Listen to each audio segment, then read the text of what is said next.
Turkey की राजधानी Istanbul में रूस यूक्रेन के प्रतिनिधियों के बीच आज एक बार फिर से बातचीत हुई और उस बातचीत के बाद दोनों देशों ने सकारात्मक संदेश दिए। रॉयटर्स के मुताबिक इस मीटिंग में रूस ने यूक्रेन की राजधानी कीव और दूसरे बड़े शहर चेर्निहिव पर मिलिट्री ऑपरेशन धीमा करने का वादा किया, जबकि यूक्रेन ने इंटरनेशनल गारंटी के साथ न्यूट्रल स्टेटस का प्रस्ताव स्वीकार करने पर हामी भरी है। यूक्रेन के नेगोशिएटर ने मीटिंग के बाद बयान दिया कि उन्होंने एक ऐसे स्टेटस का प्रस्ताव दिया है जिसमें वो किसी अलायंस में शामिल नहीं होगा और अपनी धरती पर विदेशी सेना को होस्ट नहीं करेगा, लेकिन इसके बदले में उसे आर्टिकल 5 के तहत सुरक्षा की गारंटी देनी होगी। हालांकि इससे पहले मीटिंग शुरू होने पर दोनों देशों ने कोई गर्मजोशी नहीं दिखाई थी। प्रतिनिधियों ने हाथ तक नहीं मिलाए। इस्तांबुल में दोनों पक्षों ने पहली बार फेस टू फेस मुलाकात की है। इस्तांबुल में मीटिंग से पहले यूक्रेन के राष्ट्रपति वोलोदिमीर ज़ेलेंस्की के एक हैंड रिटन लेटर पर रूस के राष्ट्रपति व्लादिमीर पुतिन भड़क गए हैं और उन्होंने वार्निंग देते हुए कहा कि ज़ेलेंस्की से कह दो कि बर्बाद कर दूंगा।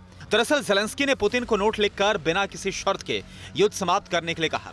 उन्होंने अपना ये नोट चेल्सी फुटबॉल क्लब के मालिक रोमन अब्रामोविच के जरिए क्रेमलिन अधिकारियों तक भिजवा दिया था। द टाइम्स की रिपोर्ट के मुताबिक नोट पढ़ते ही रूसी राष्ट्रपति पुतिन आग बबूला हो गए और उन्होंने अब्रामोविच को कहा कि उसे कह दो, मैं उसे पूरी तरह बर्बाद कर दूंगा। रूसी राष्ट्रपति ने कहा कि ज़ेलेंस्की हमारी सभी शर्तों को मान लें, नहीं तो अंजाम बुरा होगा।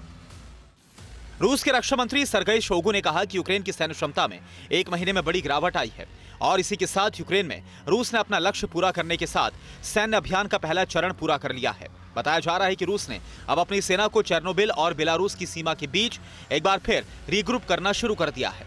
इसके बाद वो यूक्रेन पर हमले का सेकेंड फेज शुरू कर सकता है। हालांकि इसके पहले ही रूस ने एक बार फिर सख्त तेवर अपनाने शुरू कर दिए हैं। रूस ने चेतावनी दी है कि अगर नेटो देशों ने यूक्रेन को विमान और हवाई रक्षा प्रणालियों की सप्लाई की तो रूस की ओर से उसी के हिसाब से जवाब दिया जाएगा। शोइगु ने कहा कि रूस का मुख्य उद्देश्य डोनबास इलाके की आजादी है।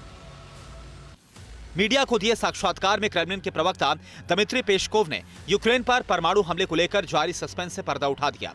रूस ने कहा कि वो यूक्रेन पर परमाणु हथियारों का उपयोग नहीं करेगा, यहां तक कि रूस यूक्रेन युद्ध का चाहे जो भी नतीजा निकले, यूक्रेन की धरती पर परमाणु हमला नहीं किया जाएगा। रूस इन हथियारों का तब इस्तेमाल करेगा जब रूस के अस्तित्व पर कोई खतरा होगा। माना जा रहा है कि यह पुतिन की नेटो देशों और अमेरिका को सीधी चेतावनी है।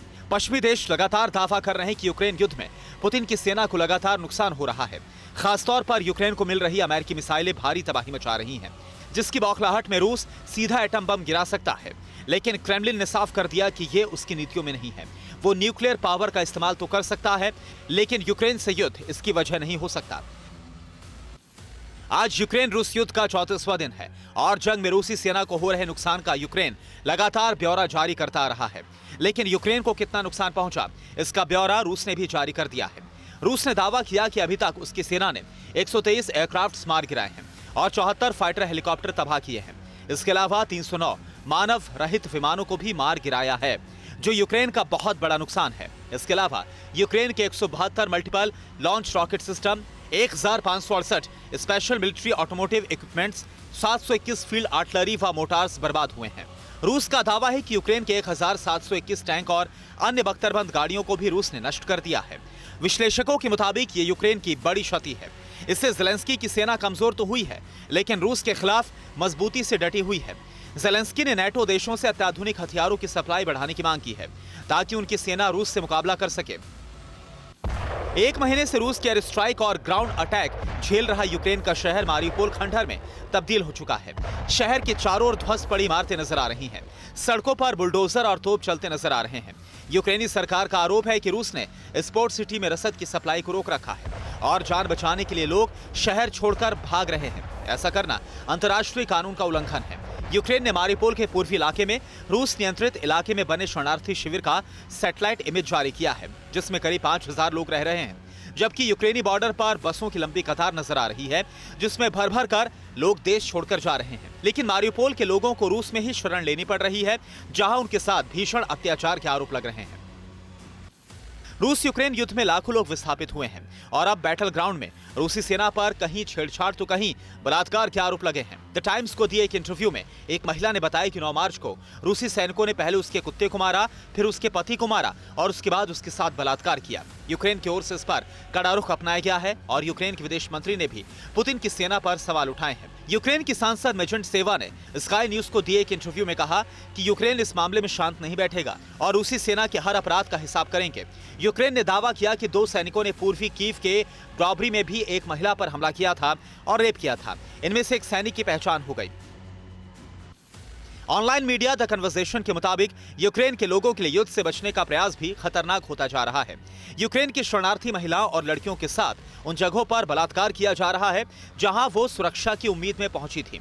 24 फरवरी 2022 को रूस के आक्रमण के बाद से यूक्रेन छोड़ने वाले 36 लाख यूक्रेनी लोगों में लगभग सभी महिलाएं और बच्चे हैं। 18 से 60 साल की उम्र के पुरुषों और लड़कों को रूस की सेना के खिलाफ देश की रक्षा के लिए यूक्रेन में रोक लिया जा रहा है।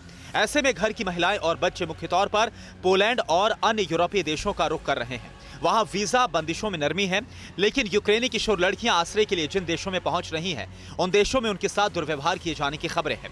पोलैंड में एक व्यक्ति को 19 साल की यूक्रेनी शरणार्थी के साथ बलात्कार के आरोप में गिरफ्तार किया गया है, जो युद्धग्रस्त यूक्रेन से भाग कर आई थी। रूस यूक्रेन के बीच सुलह को लेकर एक बार फिर भारत से उम्मीदें जगने लगी हैं, क्योंकि इस सप्ताह रूसी विदेश मंत्री भारत पहुंच रहे हैं, जबकि 2 अप्रैल को इजरायली पीएम का दौरा निर्धारित है। रूस के विदेश मंत्री सर्गेई लावरोव का भारत दौरे का कार्यक्रम अचानक ही बना है, जिससे युद्ध की दिशा में काफी अहम कदम माना जा रहा है। रूसी विदेश मंत्री से बातचीत के बाद प्रधानमंत्री नरेंद्र मोदी इजरायल के पीएम से बातचीत करेंगे और इसके बाद रूस यूक्रेन के राष्ट्रपतियों से फोन पर बातचीत होगी। भारत अंतर्राष्ट्रीय मंच पर लगातार संघर्ष विराम की वकालत करता आ रहा है। इसके लिए संयुक्त राष्ट्र में एक ही दिन में 2 प्रस्तावों पर वोटिंग में भारत ने हिस्सा नहीं लिया था। एक प्रस्ताव यूक्रेन के पक्ष में था, जबकि दूसरा रूस के पक्ष में था। शांति के फॉर्मूले पर विस्तृत बातचीत रूस यूक्रेन के बीच भी जारी है। भारत और इजरायल की भूमिका मतभेद के अहम पहलुओं को सुलझाने की मानी जा रही है। परवाह देश की, सोमवार से शुक्रवार रात 10 बजे TV9 भारतवर्ष पर।